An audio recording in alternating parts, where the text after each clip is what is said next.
तो आज हम रुख कर रहे हैं उत्तर प्रदेश के एक गांव की तरफ। हाँ। जहां की सिंह हवेली अपने आप में एक कहानी है। हाँ, सुना है उसके बारे में। कहते हैं पुराने जमींदार वहां कुछ गुप्त अनुष्ठान वगैरह करते थे। बिल्कुल। और अब वो जगह एकदम वीरान पड़ी है। रात के साये में अजीब आवाजें, हरकतें, गांव वाले तो पास जाने से भी डरते हैं। और इसी तरह की एक कहानी के कुछ अंश हमारे पास हैं, शायद द हॉन्टेड हवेलीज कर्स नाम से। हाँ वही। ये अंश बताते हैं कि जब कुछ युवा ऐसी ही एक जगह की तहकीकात करने जाते हैं, हाँ। तो उनके साथ क्या होता है। तो आज हम इसी कहानी को थोड़ा गहराई से समझने की कोशिश करेंगे। हाँ। सिर्फ घटनाएं नहीं, बल्कि उनके पीछे का डर, वो विश्वास, अनदेखी ताकतें, इन सब का चित्रण। बिल्कुल सही। कहानी हमें 4 किरदारों से मिलवाती है। एक है कबीर, ग्रुप का लीडर और कैमरामैन, है ना। हाँ। फिर अनिका, जो थोड़ी सेंसिटिव है, आध्यात्मिक सी। अच्छा। एक रोहित है, मजाकिया टाइप का पर अंदर से डरपोक। और चौथी निशा, वो बहादुर है, जिज्ञासु। और इनका इरादा है हवेली की जो तथाकथित पैरानॉर्मल गतिविधियां हैं उनका सबूत जुटाना। और कहानी शुरू होती है क्लासिक चेतावनी से। गांव वाले रोकते हैं। हाँ, कहते हैं वहां मत जाओ, जो एक बार अंदर जाता है वापस नहीं आता। ये तो हर हॉरर कहानी में होता है लगभग। सही कहा। लेकिन यहाँ ये चेतावनी नजरअंदाज करना वो कबीर के किरदार के लिए एक मंच तैयार करता है। हाँ, कबीर का जवाब बड़ा दिलचस्प है इसमें। वो हंसते हुए कहता है, भूत प्रेत सिर्फ कहानियां हैं, हम सब सबूत के लिए जा रहे हैं। उसका ये संदेहवाद, ये एटीट्यूड कहानी के लिए बहुत जरूरी है। हाँ, यहीं से वो तनाव बनता है। क्या उसका ये विश्वास बना रहेगा या टूटेगा। बिल्कुल।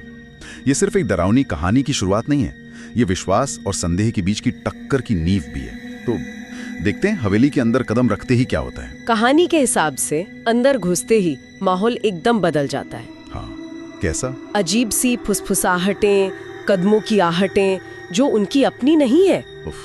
और टॉर्च की रोशनी में दीवारों पर नाचती परछाइयां, ये सब बहुत जाना पहचाना है डरावनी कहानियों में।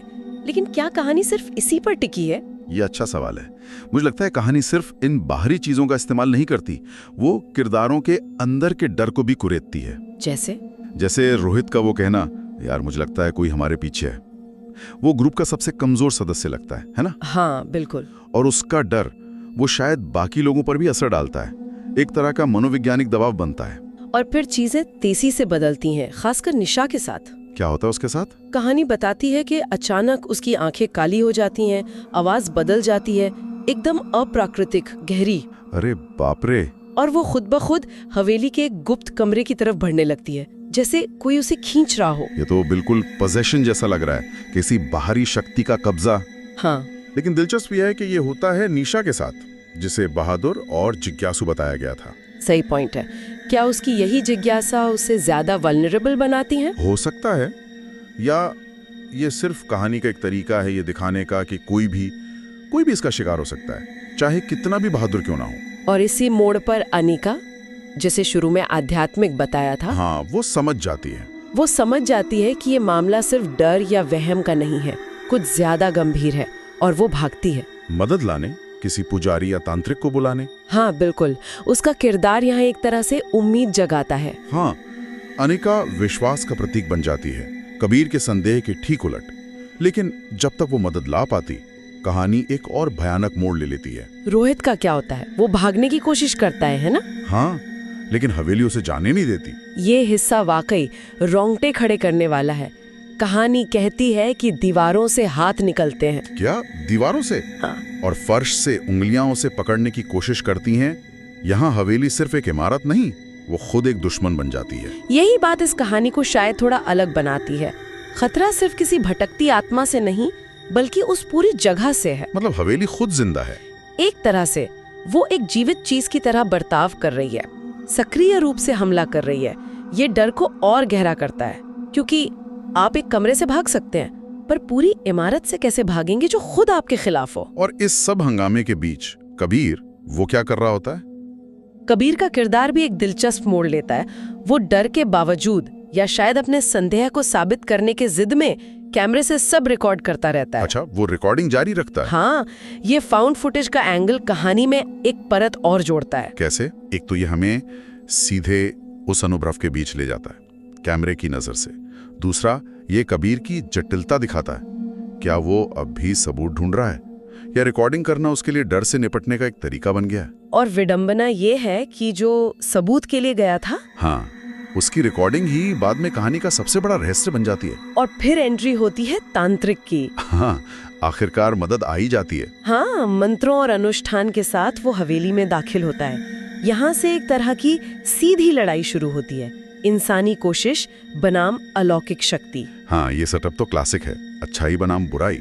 लेकिन कहानी इसे बहुत सीधा नहीं रखती। मतलब तांत्रिक के आने से चीजें शांत होने के बजाय और ज्यादा बिगड़ जाती हैं। अच्छा, जैसे कि निशा और अनिका पर हमला होता है। लाइटें टिमटिमाती हैं, मोमबत्तियां बुझ जाती हैं, कोनों से चीखें गूंजती हैं।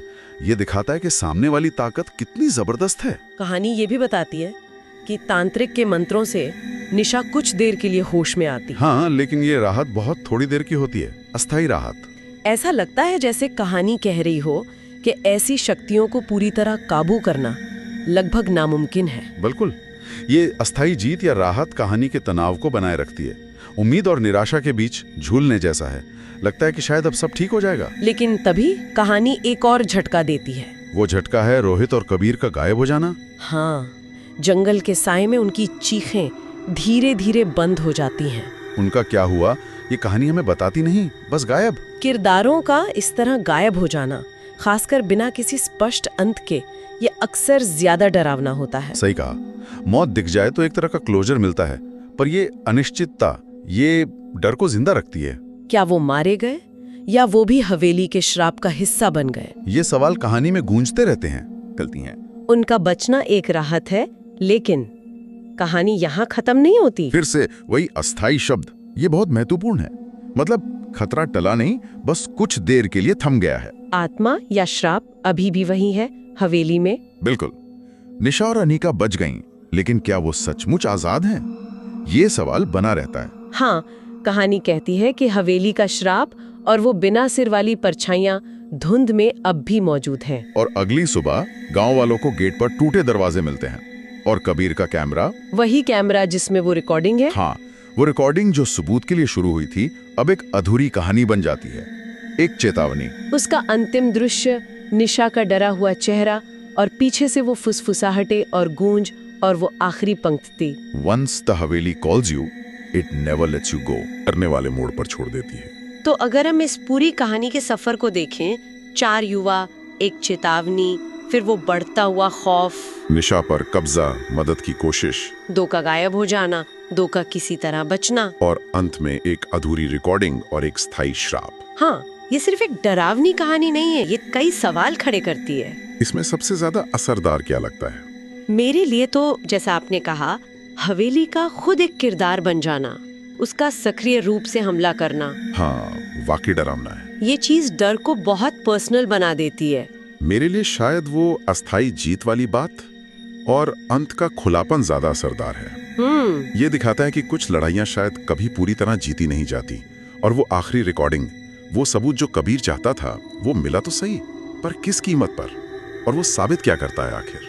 ये हमें सोचने पर मजबूर करता है कि ऐसी लोक कथाएं या कहानियां क्यों जिंदा रहती हैं समाज में। क्या ये सिर्फ मनोरंजन है या हमारे समाज के गहरे डर का प्रतिबिंब है, जैसे अनजान का डर या उन चीजों का डर जिन्हें हम समझा नहीं सकते? और कबीर का सफर संदेहवाद से शुरू होकर उस रिकॉर्डिंग का हिस्सा बनने तक, ये अनुभव और विश्वास के बीच की महीन रेखा को भी दिखाता है। हाँ, कब आपका संदेह टूटता है और आप मानने पर मजबूर हो जाते हैं, ये एक बड़ा सवाल है। और अंत में वो वाक्य, वो तुम्हें कभी जाने नहीं देती, इस पर थोड़ा और सोचते हैं।